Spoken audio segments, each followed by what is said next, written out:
La sucesión de acontecimientos y transformaciones que ocurre en el Imperio Romano a partir del siglo III provoca una situación de crisis que se deja notar en todos los ámbitos.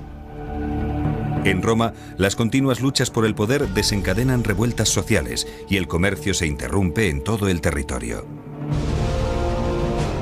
Esta situación favorece la entrada de una serie de pueblos bárbaros que con el tiempo se acaban instalando en el interior del imperio.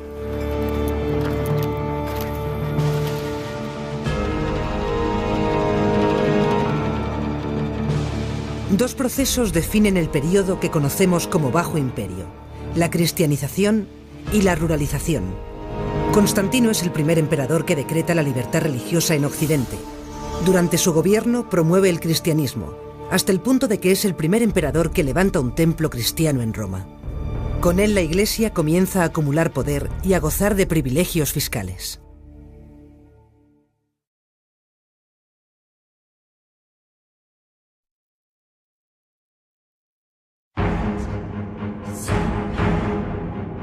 El proceso de cristianización que inicia Constantino llega hasta Hispania. La oligarquía hispano-romana asume los altos cargos eclesiásticos, de modo que decuriones y senadores pasan a ser obispos. Sin embargo, la colaboración entre Iglesia y Estado provoca el surgimiento de grupos cristianos más radicales en la península. Los estratos más bajos de la sociedad se identifican con Pristiliano, quien predica la doctrina del bien y el mal, hasta el punto de enfrentarse a los obispos oficiales. Pristiliano es el primer cristiano considerado hereje y ejecutado por un emperador también cristiano.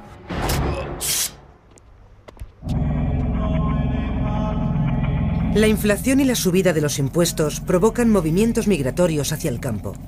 A esta ruralización hay que añadir las incursiones de pueblos germánicos que causan el caos en las ciudades. La aristocracia se instala en grandes villas rurales, que son a la vez centros de explotación agrícola y lugar de residencia.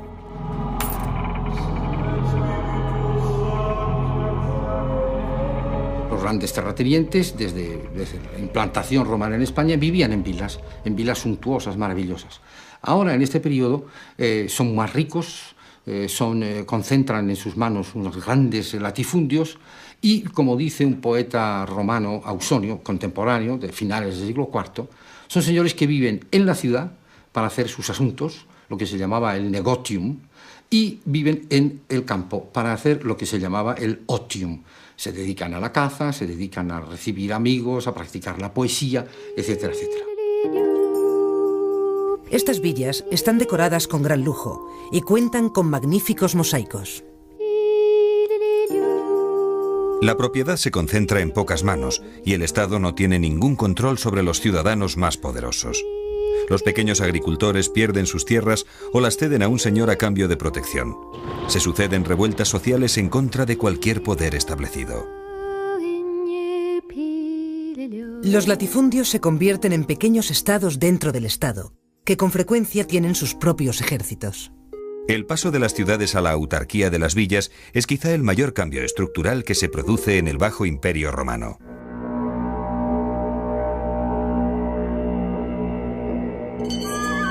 Hacia el siglo V, algunos pueblos bárbaros de origen germánico cruzan el limes, las fronteras del imperio. Aprovechan la debilidad y el vacío de poder de Roma para penetrar en la península ibérica.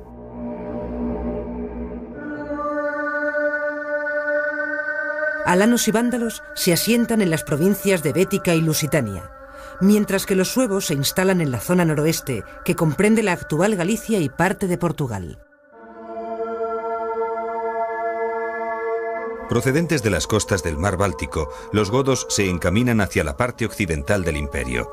Los que se asientan en Italia reciben el nombre de ostrogodos, mientras que los que se instalan en el sur de Francia y norte de la península son los visigodos.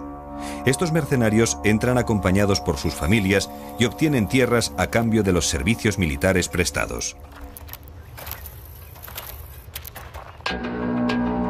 La intensidad de la crisis económica, social, política y militar que sacude al Imperio Romano da lugar a testimonios especialmente dramáticos entre las clases populares.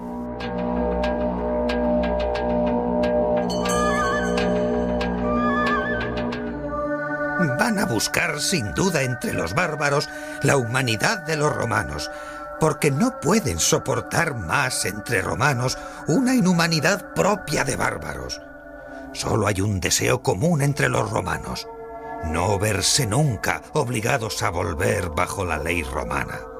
Solo hay una exclamación común a toda la muchedumbre romana: continuar viviendo con los bárbaros. El último gobernante del Imperio Romano unificado es el emperador Teodosio. A él se debe la declaración del cristianismo como religión oficial. A su muerte divide el Imperio Romano entre sus hijos: Oriente para Arcadio y Occidente a Honorio. Después de una serie de sucesiones efímeras y de guerras civiles, el Imperio de Occidente se extingue en el año 476.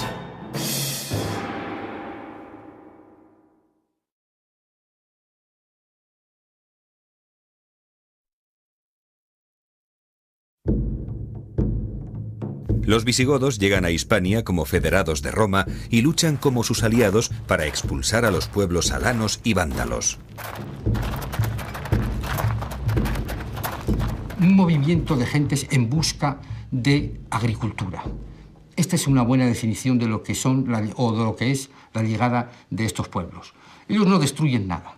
Ellos van a instalarse en un territorio al que están acostumbrados de alguna manera, que conocen más o menos, para subsistir. Y esto lo hacen mediante pactos con los romanos.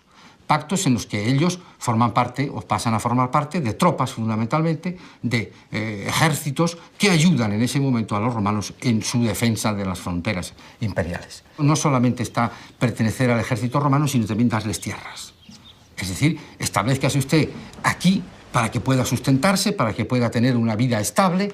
A cambio, usted me ayuda en la guerra contra mis enemigos, que pueden ser otros pueblos bárbaros. En número, los visigodos representan una porción muy pequeña sobre el total de habitantes de Hispania. Se estima que los germanos que cruzan los Pirineos son un 2% de los 4 o 5 millones de hispanoromanos que viven en la península. Con el paso del tiempo, la relación entre hispanoromanos y visigodos va cambiando. Tarragona representa la última entrega de poder de los romanos a los bárbaros y el comienzo de la disgregación del imperio en Hispania. La ciudad se rinde a los visigodos, poniendo fin a casi 700 años de presencia romana en la península.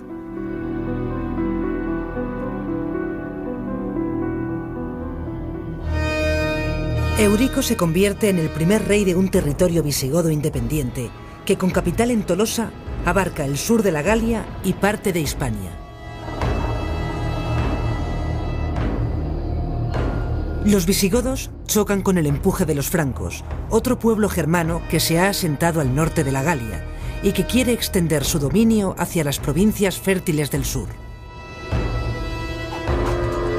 En la batalla de Boyé, los francos aplastan a los visigodos. Esta derrota pone fin al reino visigodo de Tolosa. De este modo, los visigodos se desplazan a Hispania y llegan hasta el sur de la península ibérica. Sin embargo, las ciudades de esta zona prefieren mantener sus vínculos con el mundo mediterráneo y décadas después se sublevarán contra el poder visigodo para integrarse temporalmente en el Imperio bizantino.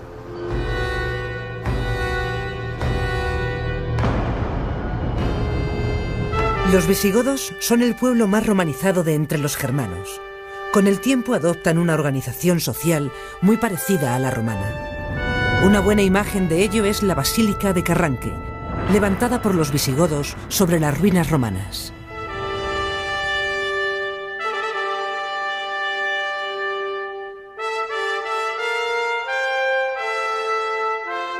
Recuerdo siempre un famoso poema de Cavafis, el gran poeta alejandrino, que decía que los romanos estaban esperando a los bárbaros y al final los bárbaros no llegaron nunca, porque no había bárbaros. Hasta el punto de que podemos interpretar esto como que los bárbaros se habían romanizado de tal manera, habían convivido con Roma de tal forma durante tanto tiempo, que cuando llegaron a la península ibérica no eran ya bárbaros.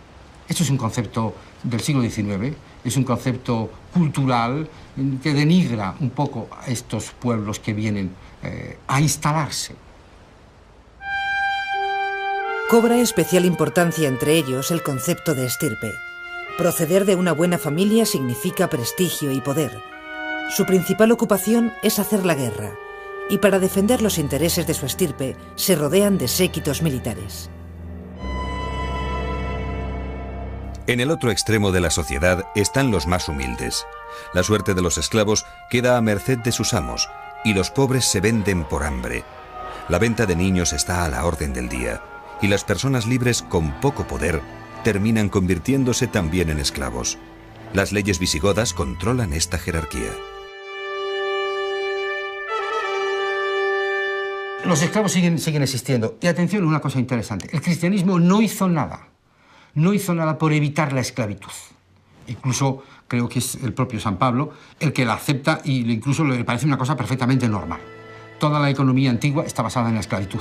Y en época visigoda también. En cierto modo vamos a decir que este esclavo se convierte en colono, en cierto modo, cuando está adscrito a la tierra, de tal manera que es un hombre que por el trabajo que realiza recibe protección. La alimentación de los visigodos se basa en el trabajo de la tierra y la ganadería. A los cereales, hortalizas, fruta y aceite típicos de la dieta romana se añade el consumo de carne y leche que procede de la tradición germana. Los visigodos utilizan la túnica romana como prenda básica de su vestido. La capa se sujeta con una fíbula a una camisola de lino. Las mujeres adornan con joyas su vestido. Ambos se ajustan las prendas con un cinturón que lleva una hebilla de gran belleza. El vestido tiene una importancia excepcional porque distingue el rango de las personas. No todo el mundo llevaba la misma vestimenta, no todo el mundo llevaba esas fíbulas que encontramos en las tumbas a veces, sino que podemos establecer, de acuerdo con los objetos o la cultura material que encontramos, podemos establecer la clasificación social de las gentes que están enterradas en los cementerios. Los hombres suelen llevar el cabello largo y la frente, barba y nuca despejadas. La longitud del cabello obedece a un signo de distinción que indica fuerza, bravura y virilidad. Para ser rey es condición indispensable lucir una larga cabellera. Por eso se llaman en la literatura los reyes de largo pelo. Uno de los grandes castigos que se le puede dar a un individuo que ha querido ser rey o a un rey es la decalvatio, es decir, cortarle completamente los cabellos, dejarlo calvo. Es prácticamente como negarle toda su fuerza, toda su capacidad. Con los visigodos, el papel de la mujer mejora considerablemente. Su independencia es mucho mayor que en época romana. Sin embargo, en las clases aristocráticas son consideradas instrumentos de diplomacia para cerrar acuerdos entre poderosos.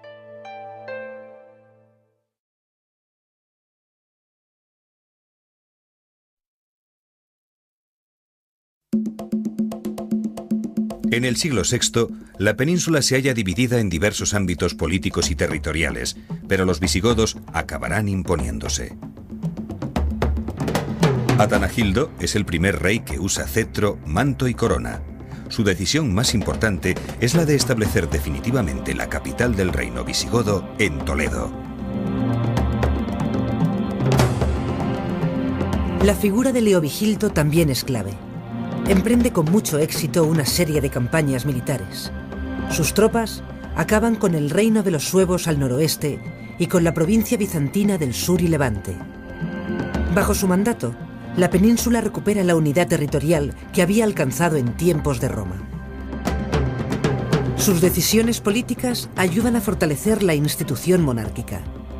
De los bizantinos adapta un ceremonial que incluye la utilización, por primera vez, de un trono real para dar relevancia a la imagen del rey.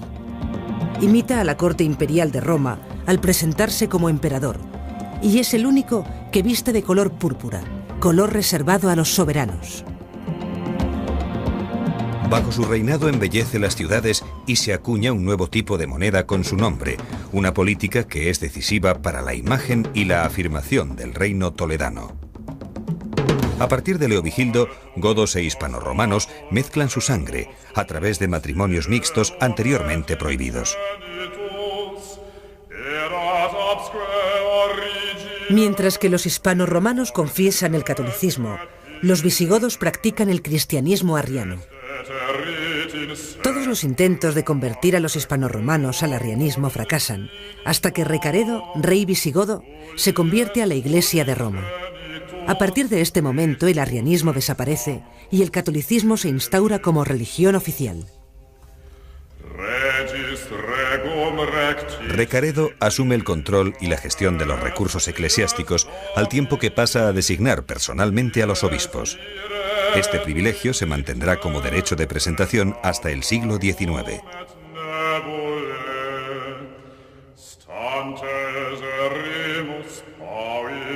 La monarquía y los obispos emprenden una lucha para vencer el paganismo y las artes adivinatorias en las que aún creen los campesinos.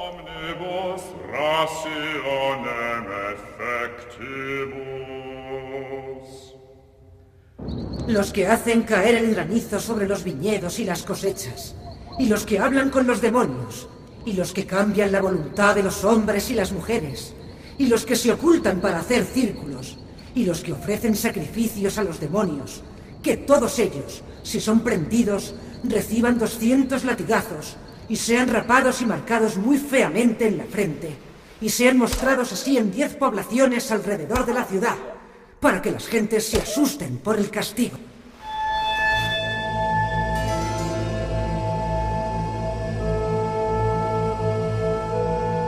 Este mismo afán religioso de instaurar el catolicismo provoca que solo queden algunas comunidades judías dispersas por el territorio.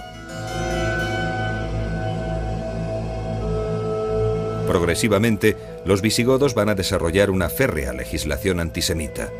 Prohíben los matrimonios mixtos y el derecho de reunión, medidas que son el germen de las duras persecuciones que sufrirán los judíos a lo largo de la Edad Media. Las directrices generales del reino se deciden en unas reuniones periódicas que se conocen con el nombre de Concilios de Toledo.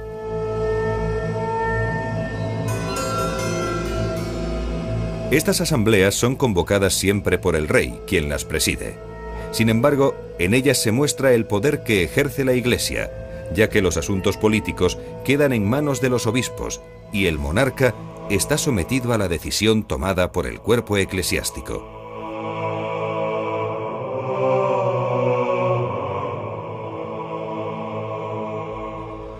Después de lograr la unidad política y religiosa, Recesvinto instaura la unidad jurídica al promulgar el Liber Judiciorum, libro de los jueces.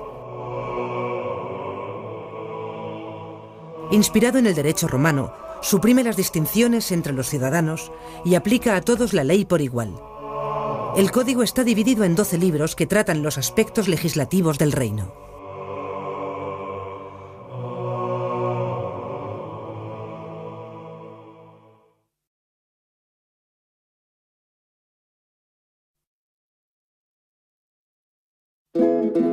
San Isidoro de Sevilla es el principal representante de la cultura en la época visigoda.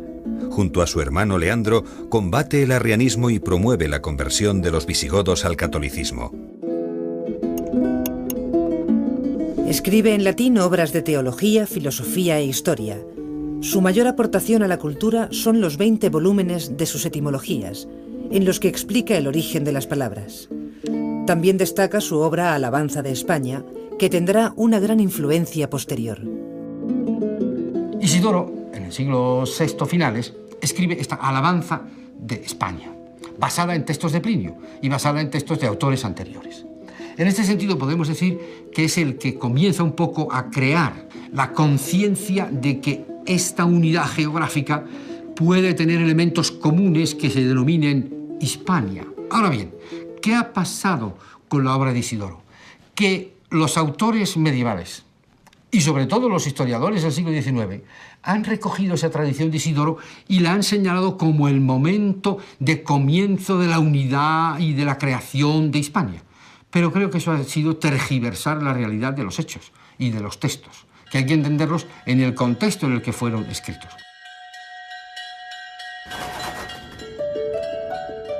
El arte visigodo utiliza un repertorio de técnicas y motivos comunes al arte romano, a los que dota de un carácter propio. Presenta una gran originalidad creativa y da muestras excepcionales en arquitectura y orfebrería. Como edificaciones, destacan las basílicas con ábside y las naves separadas por hileras de columnas. La obra arquitectónica más característica de la época visigótica es la iglesia de San Juan de Baños, levantada en las proximidades de Palencia. Para garantizar la cercanía a la santidad, reyes y poderosos construyen iglesias dentro de sus dominios, en las que viven monjes ermitaños. Las basílicas de San Pedro de la Nave en Zamora y Quintanilla de las Viñas en Burgos son otros dos ejemplos que muestran la expresión arquitectónica visigoda.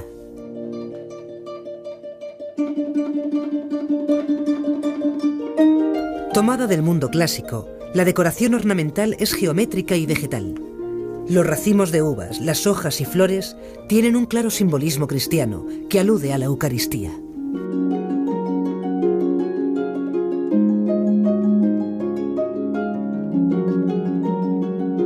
Los visigodos destacan por una intensa labor de orfebrería de clara influencia oriental.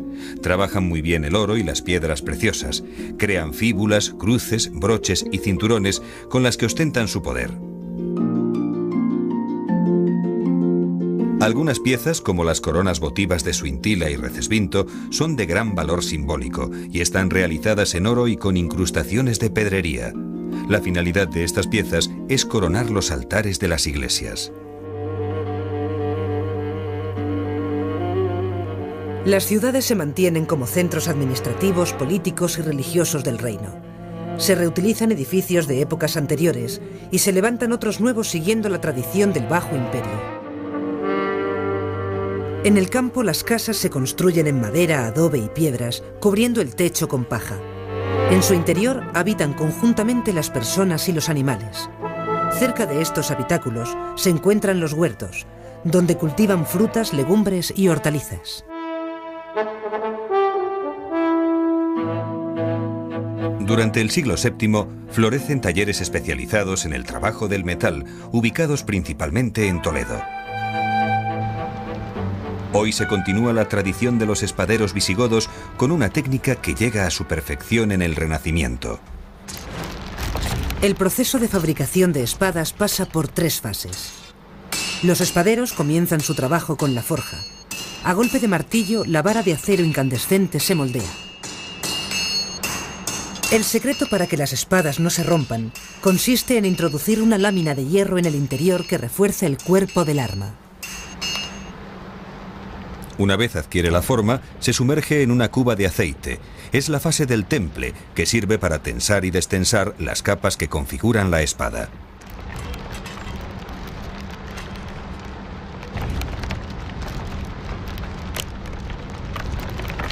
La última fase es la del revenío, en la que se igualan las tensiones que se puedan crear entre ambas capas. Las espadas visigodas anticipan la fama que alcanzarán más tarde los aceros de Toledo.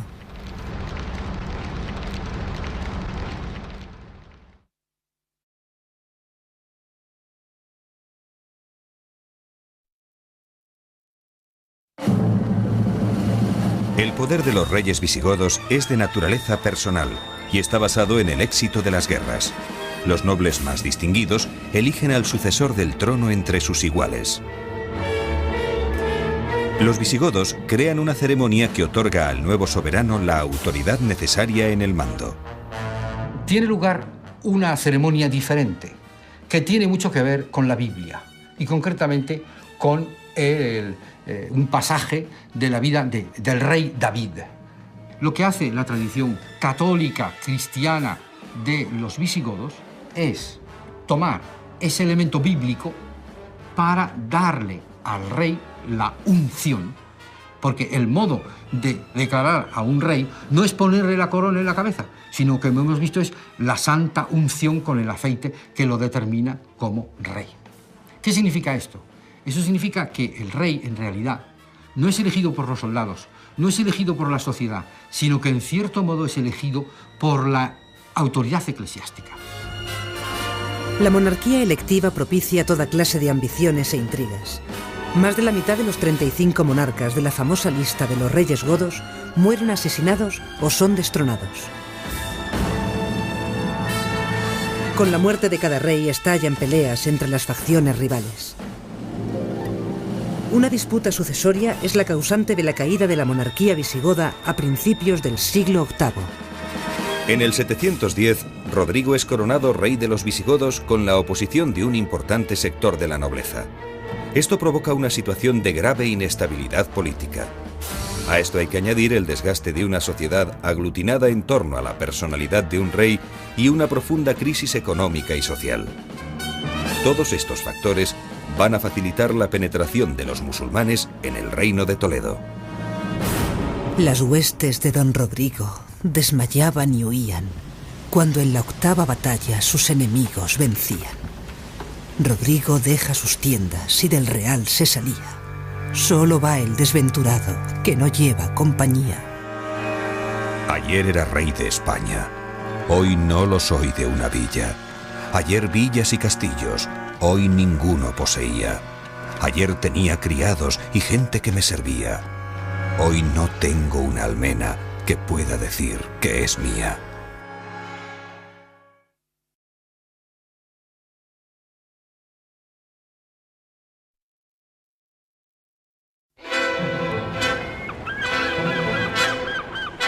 En 4 años se derrumba el reino visigodo y los musulmanes se hacen dueños de la península.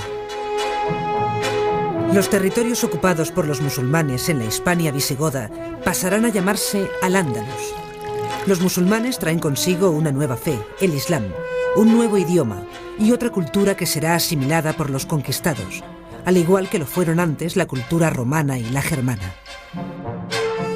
La época visigoda, que significa la implantación de un reino, el rex, ya no el emperador, un motivo que pueden utilizar los reyes cristianos posteriores de la Edad Media para identificarse o buscar sus orígenes remotos o cercanos en esta unificación, tanto religiosa como de regnum, de instalación del rex. En la plaza de Oriente de Madrid, delante del Palacio Real, están las estatuas de todos los reyes visigodos. Naturalmente, estatuas inventadas, estatuas que llevan una vestimenta que no se corresponde en absoluto a los reyes visigodos propiamente dichos. Todos llevan corona, llevan escudos que son prácticamente medievales o posteriores. Sin embargo, esta iconografía me parece muy significativa, porque delante del Palacio del Rey, en este caso del Palacio de los Borbones, se hace una galería de enlace tradicional con los reyes. Los reyes, aunque sean visigodos, no importa, son los más antiguos, son los primeros. Y por lo tanto asociamos a la monarquía, la primera monarquía que hubo en España, es decir, el Regnum Visigotorum. De entre todas las tierras que se extienden desde Occidente hasta la India, tú eres la más hermosa. Oh, santa y feliz Hispania, madre de las naciones. Tú que no solo iluminas el océano, sino también el oriente. Tú eres el honor y el ornamento del mundo. Tú, la parte más ilustre de la tierra, donde florece la fecundada gloria del pueblo godo. La monarquía y los obispos emprenden una lucha para vencer el paganismo y las artes adivinatorias en las que aún creen los campesinos.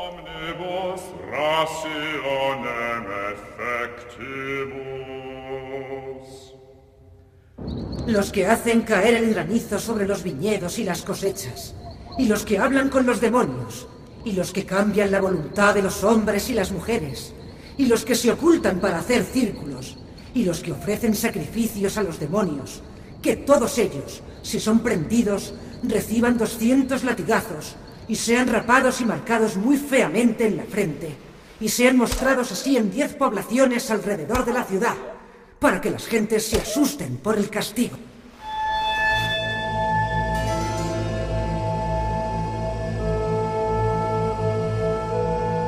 Este mismo afán religioso de instaurar el catolicismo provoca que solo queden algunas comunidades judías dispersas por el territorio.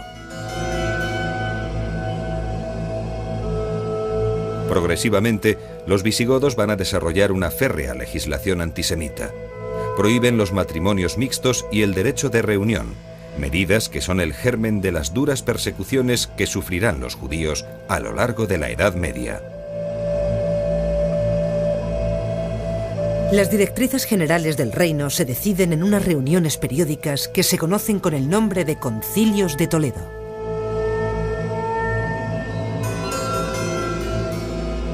Estas asambleas son convocadas siempre por el rey, quien las preside. Sin embargo, en ellas se muestra el poder que ejerce la Iglesia, ya que los asuntos políticos quedan en manos de los obispos y el monarca está sometido a la decisión tomada por el cuerpo eclesiástico.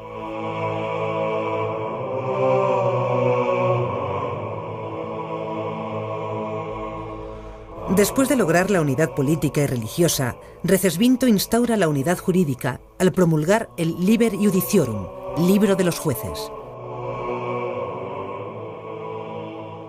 Inspirado en el derecho romano, suprime las distinciones entre los ciudadanos y aplica a todos la ley por igual. El código está dividido en 12 libros que tratan los aspectos legislativos del reino.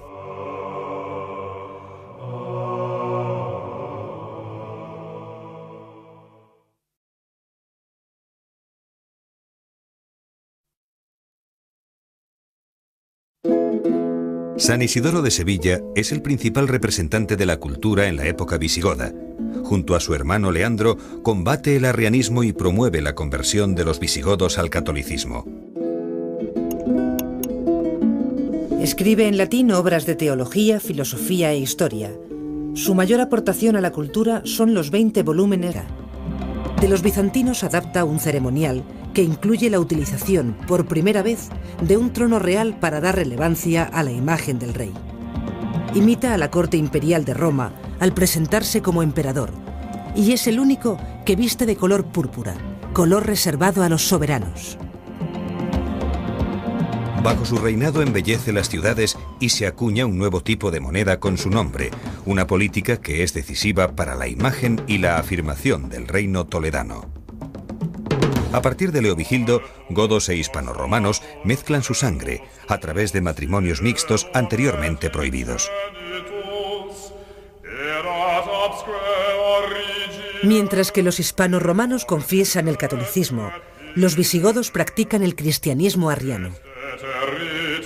Todos los intentos de convertir a los hispanorromanos al arrianismo fracasan, hasta que Recaredo, rey visigodo, se convierte a la Iglesia de Roma.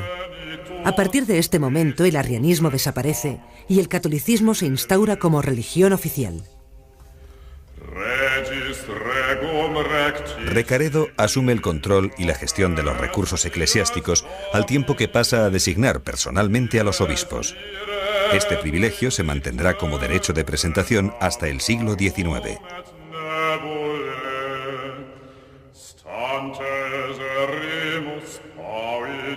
La monarquía y los obispos emprenden una lucha para vencer el paganismo y las artes adivinatorias en las que aún creen los campesinos.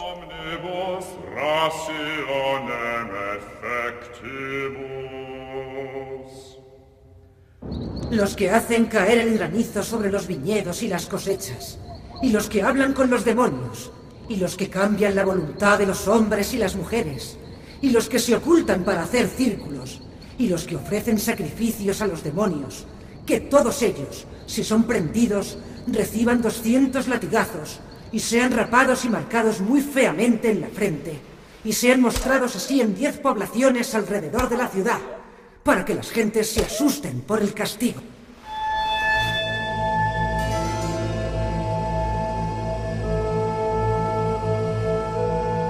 Este mismo afán religioso de instaurar el catolicismo provoca que solo queden algunas comunidades judías dispersas por el territorio. Progresivamente, los visigodos van a desarrollar una férrea legislación antisemita.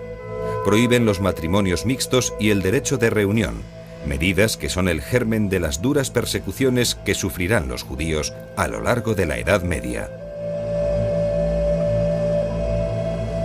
Las directrices generales del reino se deciden en unas reuniones periódicas que se conocen con el nombre de poder que ejerce la Iglesia, ya que los asuntos políticos quedan en manos de los obispos y el monarca está sometido a la decisión tomada por el cuerpo eclesiástico.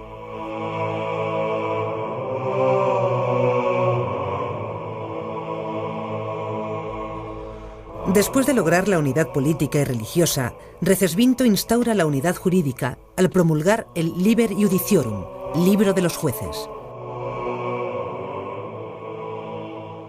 Inspirado en el derecho romano, suprime las distinciones entre los ciudadanos y aplica a todos la ley por igual.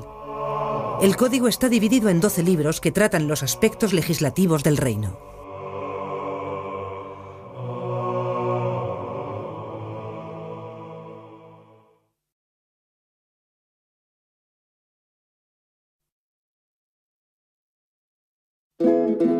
San Isidoro de Sevilla es el principal representante de la cultura en la época visigoda. Junto a su hermano Leandro, combate el arrianismo y promueve la conversión de los visigodos al catolicismo. Escribe en latín obras de teología, filosofía e historia. Su mayor aportación a la cultura son los 20 volúmenes de sus etimologías, en los que explica el origen de las palabras. También destaca su obra Alabanza de España, que tendrá una gran influencia posterior. Isidoro, en el siglo VI finales, escribe esta Alabanza de España, basada en textos de Plinio y basada en textos de autores anteriores. En este sentido podemos decir que es el que comienza un poco a crear la conciencia de que esta unidad geográfica puede tener elementos comunes que se denominen Hispania. Ahora bien, ¿qué ha pasado con la obra de Isidoro? Que los autores medievales, y sobre todo los historiadores del siglo XIX, han recogido esa tradición de Isidoro y la han señalado como el momento de comienzo de la unidad y de la creación de Hispania. Pero creo que eso ha sido tergiversar la realidad de los hechos y de los textos, que hay que entenderlos en el contexto en el que fueron escritos.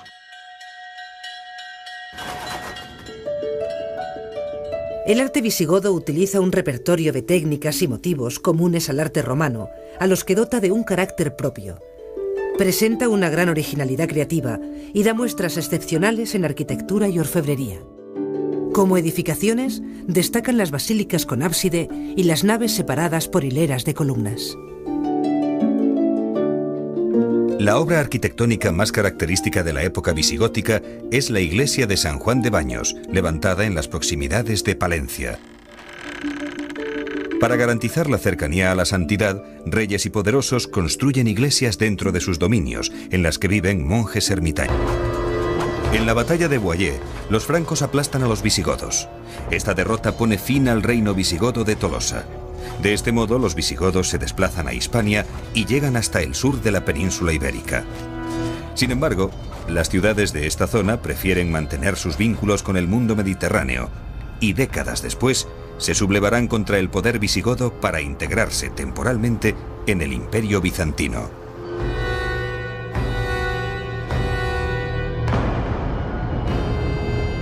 Los visigodos son el pueblo más romanizado de entre los germanos.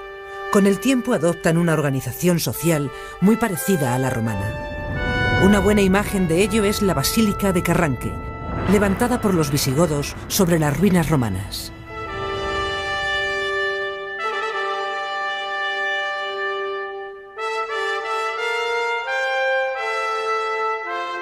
Recuerdo siempre un famoso poema de Cavafis, el gran poeta alejandrino, que decía que los romanos estaban esperando a los bárbaros y al final los bárbaros no llegaron nunca, porque no había bárbaros. Hasta el punto de que podemos interpretar esto como que los bárbaros se habían romanizado de tal manera, habían convivido con Roma de tal forma durante tanto tiempo, que cuando llegaron a la península ibérica no eran ya bárbaros. Esto es un concepto del siglo XIX, es un concepto cultural que denigra un poco a estos pueblos que vienen a instalarse. Cobra especial importancia entre ellos el concepto de estirpe. Proceder de una buena familia significa prestigio y poder. Su principal ocupación es hacer la guerra, y para defender los intereses de su estirpe se rodean de séquitos militares. En el otro extremo de la sociedad están los más humildes. La suerte de los esclavos queda a merced de sus amos, y los pobres se venden por hambre. La venta de niños está a la orden del día, y las personas libres con poco poder terminan convirtiéndose también en esclavos. Las leyes visigodas controlan esta jerarquía. Los esclavos siguen existiendo. Y atención, una cosa interesante. El cristianismo no hizo nada por evitar la esclavitud. Incluso creo que es el propio San Pablo el que la acepta y incluso le parece una cosa perfectamente normal. Toda la economía antigua está basada en la esclavitud. Y en época visigoda también. En cierto modo vamos a decir que este esclavo se convierte en colono, en cierto modo, cuando está adscrito a la tierra, de tal manera que es un hombre que por el trabajo que realiza recibe protección. La alimentación de los visigodos se basa en el trabajo de la tierra y la ganadería. Autoridad eclesiástica. La monarquía electiva propicia toda clase de ambiciones e intrigas. Más de la mitad de los 35 monarcas de la famosa lista de los reyes godos mueren asesinados o son destronados. Con la muerte de cada rey estallan peleas entre las facciones rivales. Una disputa sucesoria es la causante de la caída de la monarquía visigoda a principios del siglo VIII. En el 710, Rodrigo es coronado rey de los visigodos con la oposición de un importante sector de la nobleza. Esto provoca una situación de grave inestabilidad política. A esto hay que añadir el desgaste de una sociedad aglutinada en torno a la personalidad de un rey y una profunda crisis económica y social. Todos estos factores van a facilitar la penetración de los musulmanes en el reino de Toledo. Las huestes de don Rodrigo desmayaban y huían cuando en la octava batalla sus enemigos vencían. Rodrigo deja sus tiendas y del real se salía. Solo va el desventurado que no lleva compañía. Ayer era rey de España, hoy no lo soy de una villa. Ayer villas y castillos, hoy ninguno poseía. Ayer tenía criados y gente que me servía. Hoy no tengo una almena que pueda decir que es mía.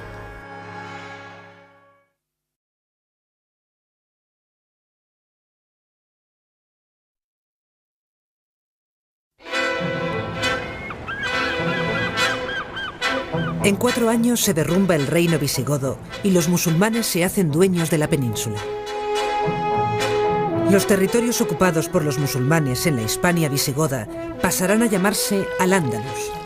Los musulmanes traen consigo una nueva fe, el Islam, un nuevo idioma y otra cultura que será asimilada por los conquistados, al igual que lo fueron antes la cultura romana y la germana. La época visigoda, que significa la implantación de un reino, el rex, ya no el emperador, un motivo que pueden utilizar los reyes cristianos posteriores de la Edad Media para identificarse o buscar sus orígenes remotos o cercanos en esta unificación, tanto religiosa como de regnum, de instalación del rex. En la plaza de Oriente de Madrid, delante del Palacio Real, están las estatuas de todos los reyes visigodos. Naturalmente, estatuas inventadas, estatuas que llevan una vestimenta que no se corresponde en absoluto a los reyes visigodos propiamente dichos. Todos llevan corona, llevan escudos que son prácticamente medievales o posteriores. Sin embargo, esta iconografía me parece muy significativa, porque delante del palacio del rey, en este caso, sino que hemos visto es la santa unción con el aceite que lo determina como rey. ¿Qué significa esto? Eso significa que el rey, en realidad, no es elegido por los soldados, no es elegido por la sociedad, sino que en cierto modo es elegido por la autoridad eclesiástica. La monarquía electiva propicia toda clase de ambiciones e intrigas. Más de la mitad de los 35 monarcas de la famosa lista de los reyes godos mueren asesinados o son destronados. Con la muerte de cada rey estallan peleas entre las facciones rivales. Una disputa sucesoria es la causante de la caída de la monarquía visigoda a principios del siglo VIII. En el 710, Rodrigo es coronado rey de los visigodos con la oposición de un importante sector de la nobleza. Esto provoca una situación de grave inestabilidad política. A esto hay que añadir el desgaste de una sociedad aglutinada en torno a la personalidad de un rey y una profunda crisis económica y social. Todos estos factores van a facilitar la penetración de los musulmanes en el reino de Toledo. Las huestes de don Rodrigo desmayaban y huían cuando en la octava batalla sus enemigos vencían. Rodrigo deja sus tiendas y del real se salía. Solo va el desventurado que no lleva compañía. Ayer era rey de España, hoy no lo soy de una villa. Ayer villas y castillos, hoy ninguno poseía. Ayer tenía criados y gente que me servía. Hoy no tengo una almena que pueda decir que es mía.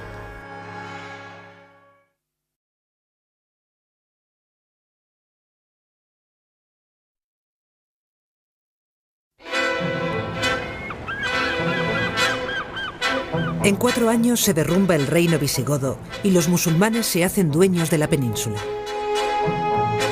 Los territorios ocupados por los musulmanes en la Hispania visigoda pasarán a llamarse Al-Ándalus. Los musulmanes traen consigo una nueva fe, el Islam, un nuevo idioma y otra cultura que será asimilada por los conquistados, al igual que lo fueron antes la cultura romana y la germana. La época visigoda, que significa la implantación de un reino, el rex, ya no el emperador, un motivo que pueden utilizar los reyes cristianos posteriores de la Edad Media para identificarse o buscar sus orígenes remotos o cercanos en esta unificación, tanto religiosa como de regnum, de instalación del rex. En la plaza de Oriente de Madrid, delante del Palacio Real, están las estatuas de todos los reyes visigodos. Naturalmente, estatuas inventadas. O las ceden a un señor a cambio de protección. Se suceden revueltas sociales en contra de cualquier poder establecido. Los latifundios se convierten en pequeños estados dentro del Estado, que con frecuencia tienen sus propios ejércitos. El paso de las ciudades a la autarquía de las villas es quizá el mayor cambio estructural que se produce en el Bajo Imperio Romano.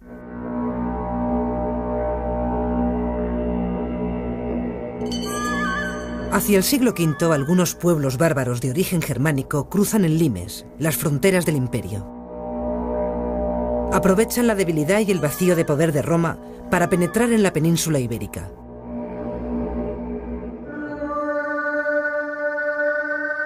Alanos y vándalos se asientan en las provincias de Bética y Lusitania, mientras que los suevos se instalan en la zona noroeste, que comprende la actual Galicia y parte de Portugal.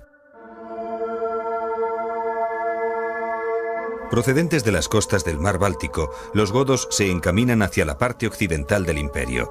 Los que se asientan en Italia reciben el nombre de ostrogodos, mientras que los que se instalan en el sur de Francia y norte de la península son los visigodos.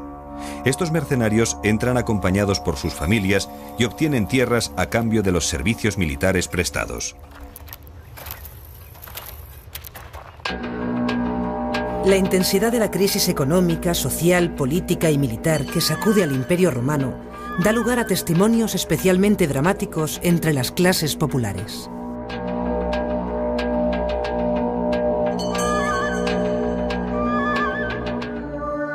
Van a buscar sin duda entre los bárbaros la humanidad de los romanos, porque no pueden soportar más entre romanos una inhumanidad propia de bárbaros. Solo hay un deseo común entre los romanos: no verse nunca obligados a volver bajo la ley romana. Solo hay una exclamación común a toda la muchedumbre romana: continuar viviendo con los bárbaros. El último gobernante del Imperio Romano unificado es el emperador Teodosio. A él se debe la declaración del cristianismo como religión oficial. A su muerte divide el Imperio Romano entre sus hijos, Oriente para Arcadio y Occidente a Honorio. Después de una serie de sucesiones efímeras y de guerras civiles, el Imperio de Occidente se extingue en el año 476.